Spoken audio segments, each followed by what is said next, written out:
All right, so are you ready for a deep dive? Always. Oh, okay, good, because this one's pretty wild. We're looking at the Fire of Qayin Rite. Okay. Now, we'll be using Nigel Jackson's book, Masks of Misrule, Mm-hmm. specifically a section in it called Lay of the Arthame, Right. and some further notes on the rite itself.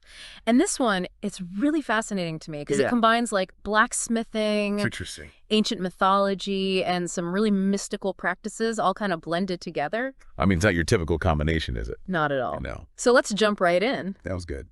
This passage from Masks of Misrule, it's called Lay of the Arthame, Right. and it's got some really vivid imagery. For example, it talks about a ferrous tear and a starry viper's iron tongue.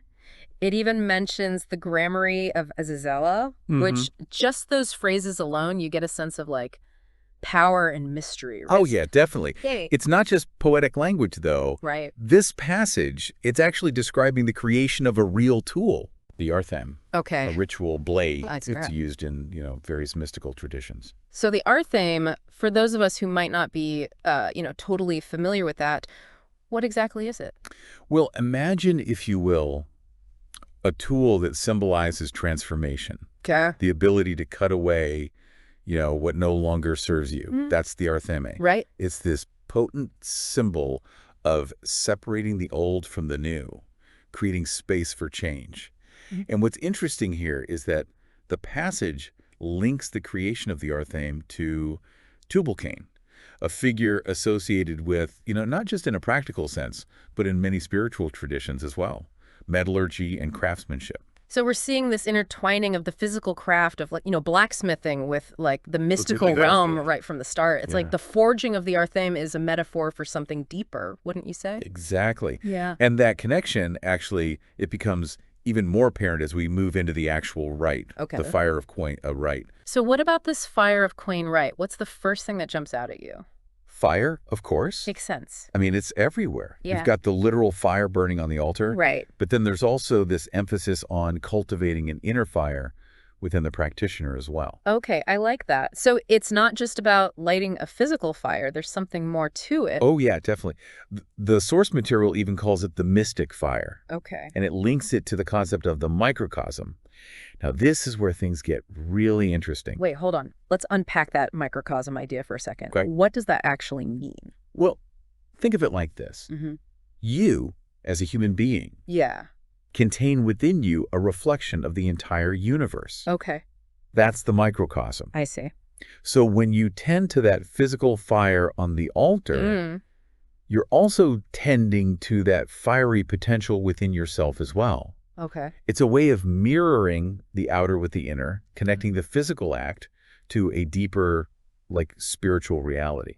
Yeah. Yeah. No, that's a good way to put it. It's not just about, lighting a fire for the sake of it. It's about connecting to something within. Exactly. And I'm starting to see how this blacksmithing theme ties in. You're forging something both internally and externally. And that process of forging it gets even more intense when we look at the invocations in the rite.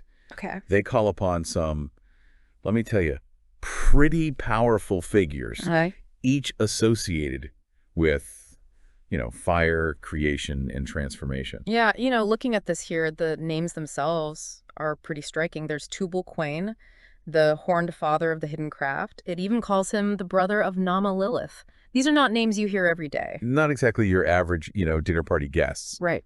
But if you look at what those titles actually suggest, Yeah. the hidden craft, it reinforces that link between blacksmithing and secret knowledge, right? Right. And the connection to Nama Lilith, it brings in, a feminine, perhaps even a shadow element. Good. Remember, Nama Lilith is often associated with that side of ourselves that we tend to repress, Okay. those primal instincts and desires. So there's a lot more going on here than meets the eye. Oh, absolutely. It's like these figures represent different forces at play within the rite itself. Exactly. Okay. And then, of course, you have Azael Qayin, Right. described as the goat angel of the golden horns and the master of the primal fire. Now, it even says he fell from the sun, which I think adds a whole other layer of intrigue. What do you think about that fallen angel archetype? Yeah, that image really, it grabbed my attention. Like, what's up with the goat? And what does it mean to fall from the sun? This is not, your typical angel. You're right to point that out. That goat imagery, is particularly important here. Okay. Goats are known for, think about it, their strength, Yeah. agility, Mm-hmm.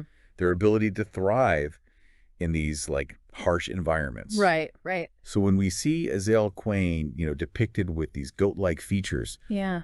it suggests a connection to something raw, instinctual, Okay. and maybe even, a little dangerous. Yeah, yeah. It's like alluring and unsettling at the same time, Yeah. And that fall from the sun imagery, it Mm. sounds like, almost like a descent of, divine knowledge or power It could be. into the material world. That's a very insightful interpretation. And remember, the source material also mentions Azale Quain in connection with the Watchers. Right, those beings who are said to have mingled with humans and shared forbidden knowledge, right? Exactly. So it's almost like he's a bridge I see. between the divine realm and the human experience, bringing that fiery wisdom down to earth. Yeah. Yeah, okay, so we've got these powerful figures being invoked, and we're starting to see some themes emerge, fire, transformation, the blending of the divine and the human. But there's also something else in this passage that I thought was interesting.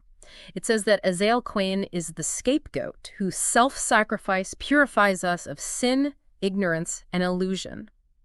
It's a pretty loaded statement. It is, isn't it? Yeah. And it directly connects Azale Quain to this ancient concept of the scapegoat, Right. a figure who takes on the burdens and sins of the community, often through sacrifice. Right. It's like, by acknowledging Azale Quain's fall and the knowledge he brought with him, the practitioner is also acknowledging their own imperfections and seeking purification through his, symbolic sacrifice. So, are we talking about actual sin here? Yeah. Or is it more about like a symbolic shedding of limitations or like negative patterns? That's a great question. Yeah. And I think it's open to interpretation. But the core idea seems to be that through Azale Quain's symbolic sacrifice, the practitioner is offered a chance for renewal, a kind of spiritual cleansing that allows for, growth and transformation. So it's like saying, let go of the past, embrace the fire, and emerge anew. Exactly.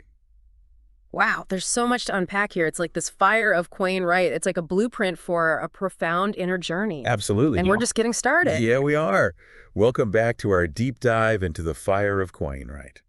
As we were discussing those, powerful figures like Tubal Quain and Azale Quain, I was struck by how they seem to embody, like, both masculine and feminine aspects, like light and shadow, divine and earthly. Interesting. It's like this rite is all about embracing duality. That's a really perceptive observation. Yeah. It's not about choosing one side over the other, Right. but recognizing that both are necessary for wholeness. Yeah. Remember, even the Arthem itself, forged in fire, Yeah. represents both creation and destruction. Right. It can cut away what no longer serves us, Mm-hmm.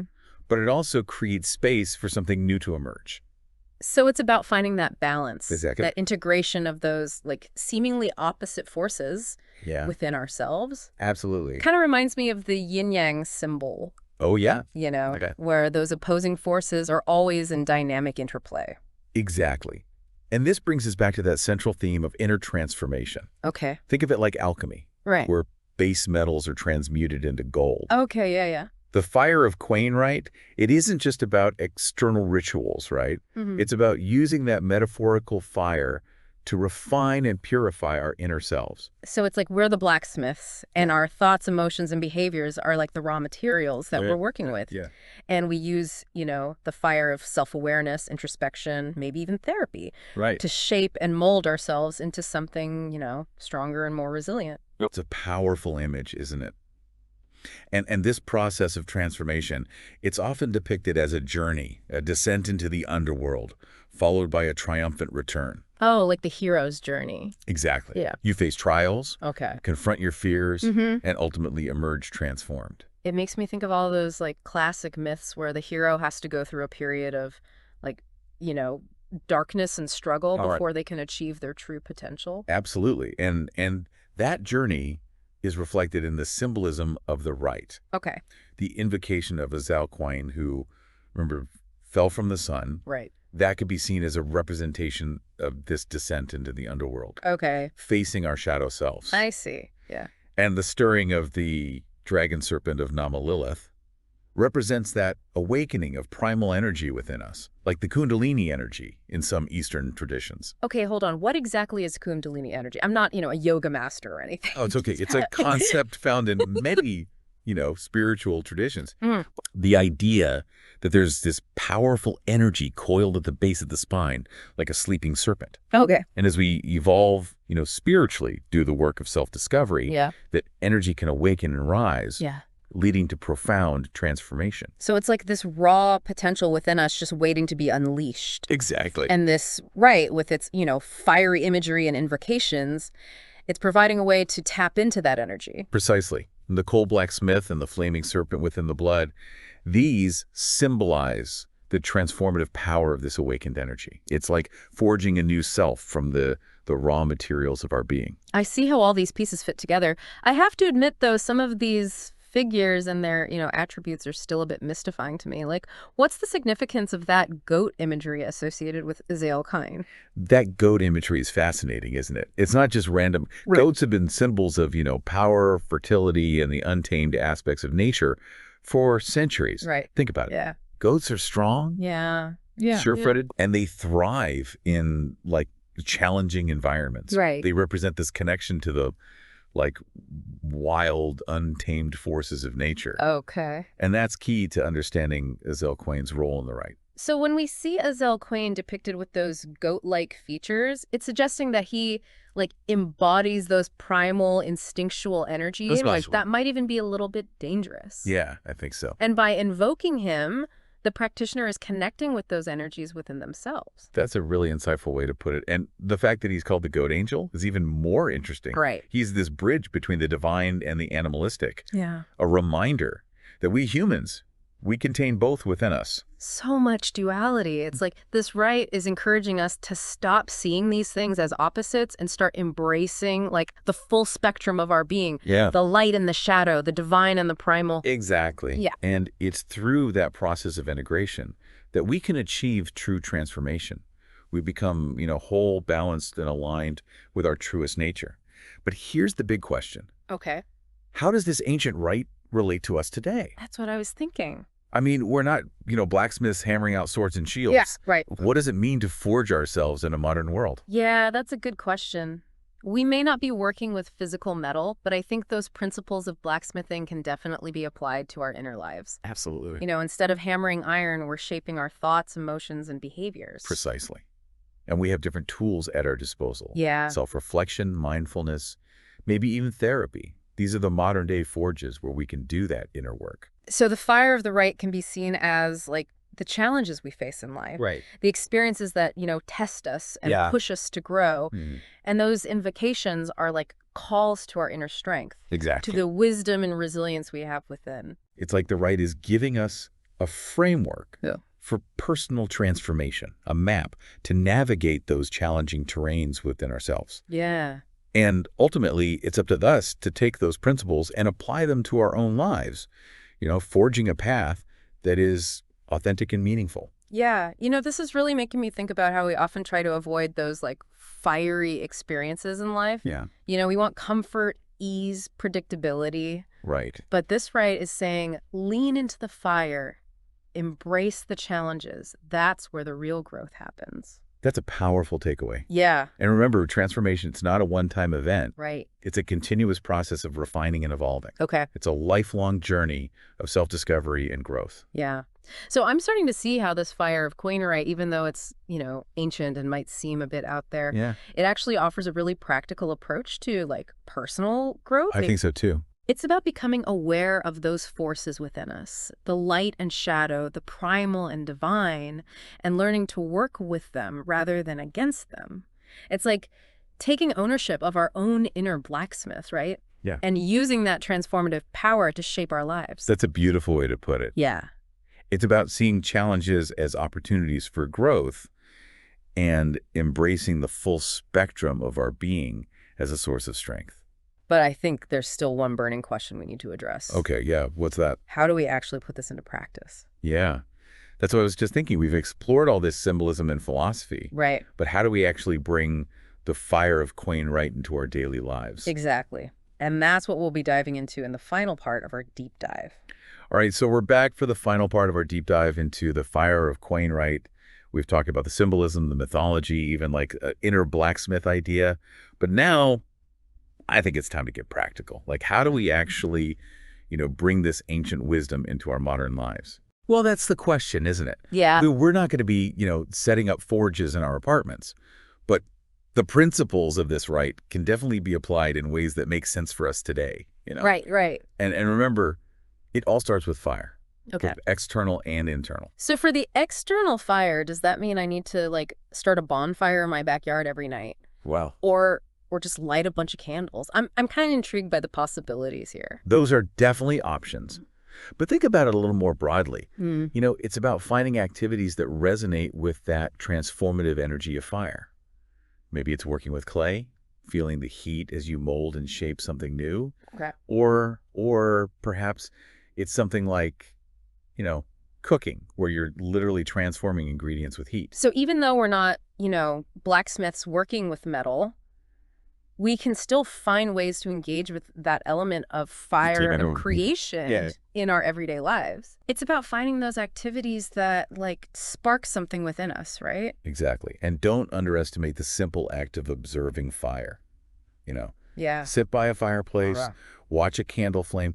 It's incredibly meditative. Yeah. You can almost feel that primal energy, that life force as you watch the flames dance and flicker. I love that, finding those moments of connection with fire in the midst of our, busy lives. But what about that inner fire? How do we like cultivate that? Well, remember that concept of the microcosm we talked about? Right. The outer fire mirrors the inner fire. So cultivating that inner fire is all about self-discovery, confronting our shadows, Okay. and really leaning into our full potential. So shadow work, therapy, even journaling, those could all be considered modern day equivalents of those like intense invocations in the rite. Absolutely. It's about finding ways to shine a light on those hidden parts of ourselves, the parts we might be afraid to face. Remember, the dragon serpent of Nama Lilith. That's that raw, primal energy within us that can be both unsettling and incredibly powerful. So instead of trying to like repress or ignore those like shadow aspects, we're learning to embrace them, to integrate them into a more like whole and balanced self, right? Right. That's pretty challenging stuff. It definitely takes, courage and commitment. Yeah. But that's where the real transformation happens. Yeah. And remember, the rite also emphasizes the concept of the scapegoat. In a modern context, it's about recognizing where we might be projecting our own shadows onto others. So instead of blaming other people for our problems, we're taking responsibility for our own darkness. Exactly. That's a powerful shift in perspective. It is. And it can also be about recognizing where we've internalized societal scapegoating, taking on burdens that aren't ours to carry. Limiting beliefs, expectations that don't align with our true selves. It's like we're carrying those around as if they were our own sins. It's almost like this rite is giving us permission to like break free from those limitations, Right. To reclaim our power and like forge our own path. Exactly. And remember, that path isn't always going to be easy. There will be challenges, Right. moments of doubt, times when we feel like we're, being tested by fire. Right. But that's all part of the process. So as we wrap up this deep dive into the Fire of Qayin Rite, what's the one thing you hope our listener takes away from all this? I think it's this. This rite, as ancient and maybe even strange as it might seem, Right. it offers a really profound framework for personal growth. Yeah. It's about becoming aware of those opposing forces within us, the light and shadow, the primal and the divine, and learning to work with them, not against them. Yeah, it's like we all have that inner blacksmith within us, capable of shaping and molding our lives, but it takes courage to step into that fire and do the work. Beautifully put. And remember that transformation is an ongoing process, a journey that unfolds over a lifetime. So, as we conclude our time together today, we leave you with this question. What will you choose to forge in the fires of your own experience?